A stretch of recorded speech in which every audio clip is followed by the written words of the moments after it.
Okay, so here we are, and welcome to Cuddlebrook Farm.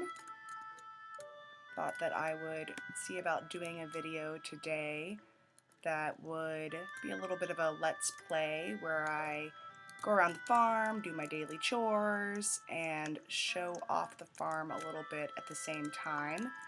So every morning I go and I talk to Elliot and I say hello to my kid.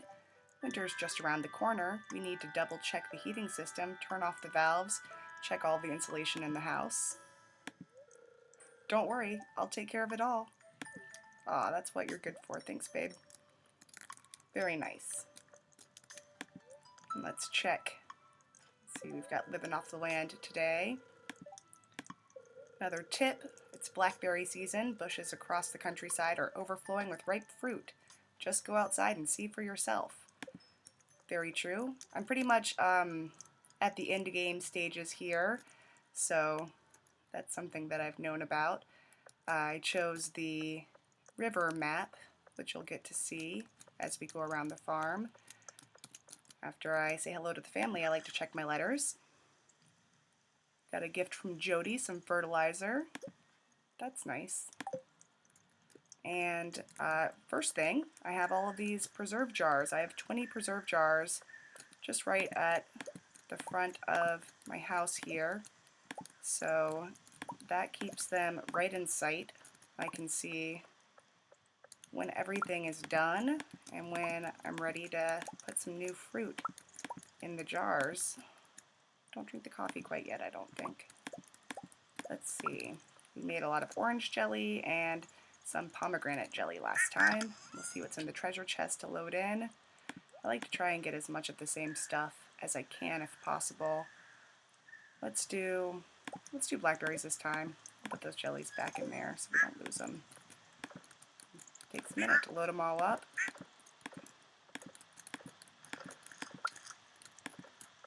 So Cuddlebrook Farm is in fall of year 4.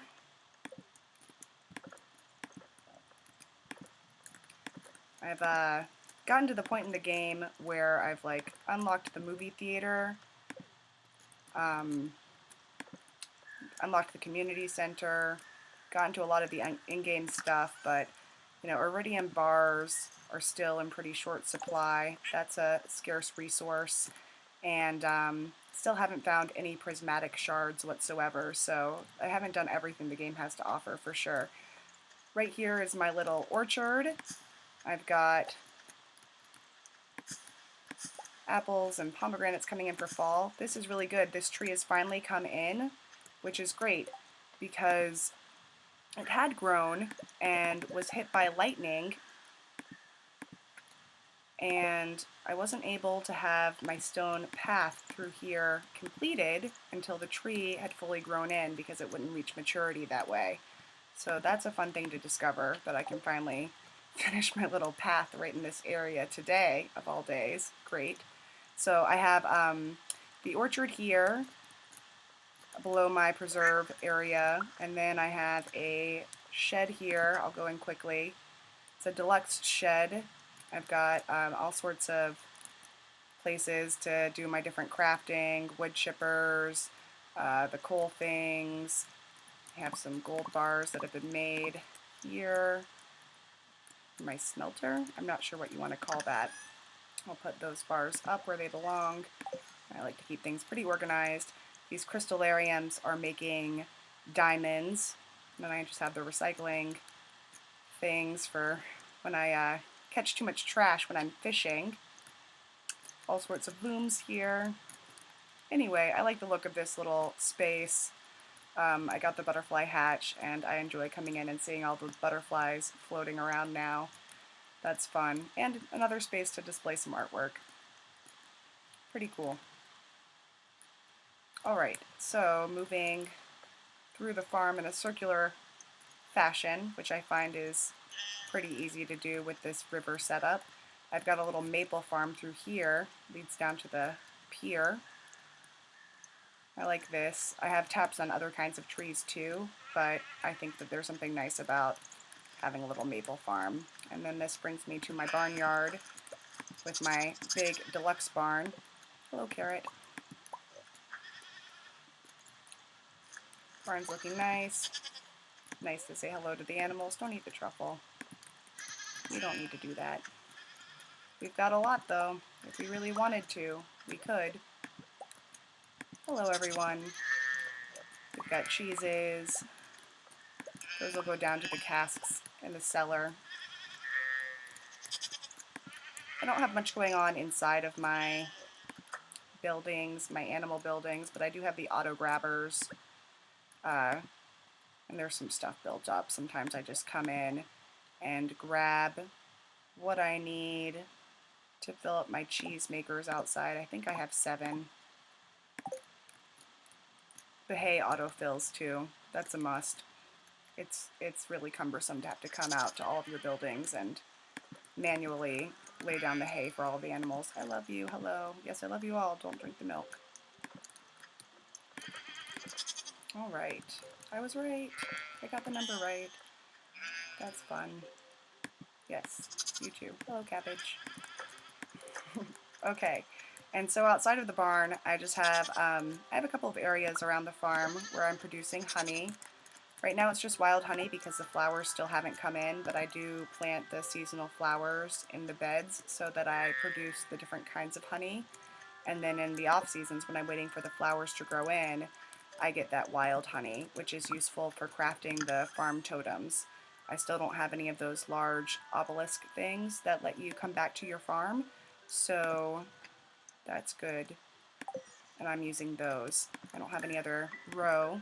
This is a little sturgeon pond, and the sturgeon pond is how you make the caviar, which I was just able to get. I have, looks like some of my amaranth has come in. I'll harvest that. And then I have some sunflowers here as well, I think. If you go down this little bridge, I have a coop here. These guys like to make an escape. I'm trying to say hello, not to... Yes, that's Mary. I have my bunnies and my dinosaurs back here, and the bunnies are named after the hobbits in Lord of the Rings. So we have Merry, Pippin, Frodo. Let's see what they've made. Let's see, we want to grab some of those dinosaur eggs and get them in the mayo makers. Get that mayonnaise making. When I first started playing the game, and this is my first run through of the game ever. This is my starter farm that's reached maturity, and I'm very proud of. But getting those mayonnaise machines and making that artisan mayonnaise, the artisanal mayonnaise, was really what started, you know, making my farm profitable, and that's a good thing. Oh, whoops. You've gone too far. You need to drink that coffee, babe, so that you're not moving so slow. Get that triple shot. There we go.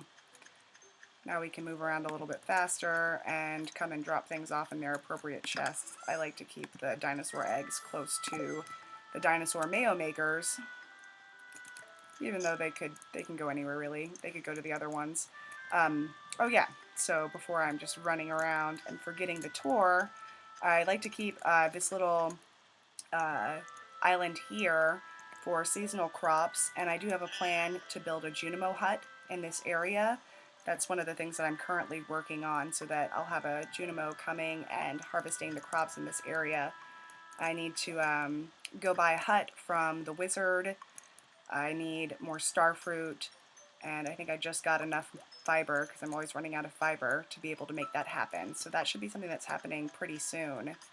I also like to keep a lot of extra trees growing on some of these outpost islands. That way I have wood when I need to take on a major building project. So they're very lush with forest in some of these areas, but I like it that way by design. Let's see. Just harvesting a few things as I go and continuing my tour. Like you can see here, I have some other beehives and another garden. I like to plant some flowers in the center so they affect the beehives, and they will affect even the farthest ones here, I believe. And then I plant some seasonal veg kind of around in the area. It looks nice when everything grows in. All of my beets are coming in, which is good because I also have the quest from Key right now. I'm at a point where I need to drop 10 beets in the mare's refrigerator. So I think I'm very close to being able to achieve that goal. I'm going to save the greenhouse and the way it's set up for a later tour. I am pretty happy with it, but it's kind of ever evolving, and I want to make sure that we look at it at a time when it's really nice looking. Up here I've got my mushroom farm. We'll go ahead and grab those. I like to make fried mushrooms. You need the morels and the common mushrooms to do that. Down here we've got a couple of other fish ponds. I have tuna and salmon. We're feeling healthy. Everyone's doing good. They're happy. That's what I like to see. Ugh, my inventory is getting full. I like to drop anything that's going to be going into the preserve jars off here. That helps to keep things, you know, a little cleared out. We didn't need all of that, so we'll probably just drop that in the trash can. I like to use my low quality fruit in the preserve jars and my silver quality fruit in my own kitchen and refrigerators, and my gold quality fruit I like to sell. So that's kind of the system that I have in place. I find it works for me. I don't know really how advantageous that is. We'll just go briefly into here. We're running out of daylight hours. I like to make a lot of mayonnaise, like I said. So this is the barn and silo. I had another silo next to the deluxe barn where the goats and cows are too. So I have 2 silos on the farm. But this is the coop where the ducks, the hens, and my one void hen like to roost. They're all feeling happy. That makes me feel good. I get pretty distraught when I come in and everyone's got those little scrambly bubbles over their head. Stresses me out. A couple of other, these were my first beehives and my first little garden right next to the house. I think I forgot to pluck this one sunflower at the change of the season, but that's fine because sunflowers are both summer and fall. This is my horse, Loredana. She's her name is an homage to the riding horse that I have in my D&D game, and I love this slouchy hat that Loredana wears.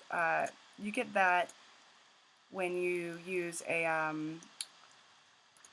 roll of cloth at Emily's with the maple syrup. So maple syrup plus cloth equals this cool slouchy hat. I think it looks really cute on my horse. Here's my little totem area where I spawn when I use my totems to come home. And then I've got a silo that I use to convert my my grain into flour and my beets into sugar. I also like to keep a lot of grass growing around the farm. That's nice. I think it looks kind of nice, and then it's nice to be able to harvest it at the end of the fall season or whenever you're really desperate for hay because Marnie won't show up in her shop and your animals are hungry and giving you those mean scrambly lines.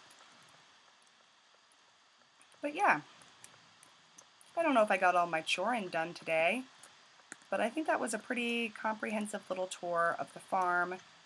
Oh, you can see I also have a little group of kegs over here and some treasure chests that I keep near the exit to my farm. I keep the stuff I want to sell, the stuff I want to drop off before I go adventuring, and, oops, turned off the torch, the stuff that I want to have available to give as gifts if I feel so inclined, right there.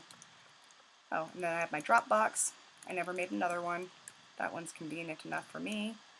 And Elliot's little area where he likes to come and sit and read. What a cutie. Chibi often gets in the way and blocks this area because I put the stable right outside of her little play area, and so she kind of blocks this path a lot. But that's okay. I still love her. She loves me too. So there we go. That's Cuddlebrook Farm. I'll probably maybe show it later on in a different season when things have changed a little bit more and I have that Junimo hut. Maybe I'll think of something else cool to do. I'm pretty happy with the way that things have progressed, and you know, all of my paths and my building layout. I love this kind of circular design where I can just go around and do whatever I need to do. Um, it works really well for me. Look, there you go. Just walking around and everything is happening, producing. What a productive little farm we have. It's very satisfying. And that took up the whole day. So I'm gonna go ahead and join Elliot, go to sleep for the night, and I will see you guys another time when we think of something more to share, and have a good evening.